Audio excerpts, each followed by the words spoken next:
ये क्वेश्चन है, इसमें हमें दे रखा है a rectangle paper of 20 into 8 centimeter is folded 3 times. Each fold is made along the line of symmetry which is perpendicular to the longest edge. The parameter of final folded sheet is. तो हमें parameter पूछा गया है final sheet का बारे में। तो पहले तो हमें ये दे रखा है it's 28 centimetre, sorry it's 20 centimetre, it's 8 centimetre, ये हमें दे रखा है। इसको हमें 3 बार फोल्ड करना है along the longest side. So first of all सबसे पहले तो ये है longest side, ओके तो इसके परपेंडिकुलर होना चाहिए, परपेंडिकुलर टू लॉन्गेस्ट साइड, तो ऑब्वियस है इसका परपेंडिकुलर ये होगा। तो हमने ये फोल्ड कर दिया, तो हमारे पास ये आया।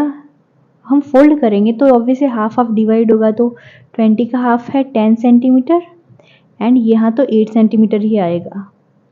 Now again we have to fold 3 times, so this was the first fold, it was first fold, okay.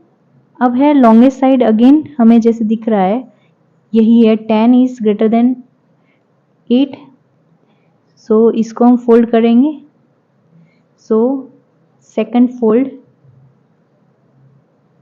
Fold करेंगे, ये आएगा 10 का हाफ होता है 5, फोल्ड करने के बाद ये हो गया 5 सेंटीमीटर, ये 8 सेंटीमीटर, ओके। अब हमें इसे थर्ड टाइम फोल्ड करना है, so third fold, if we will do third fold along the longest, this time 8 is greater than 5, so हमें ऐसे इसको फोल्ड करना पड़ेगा।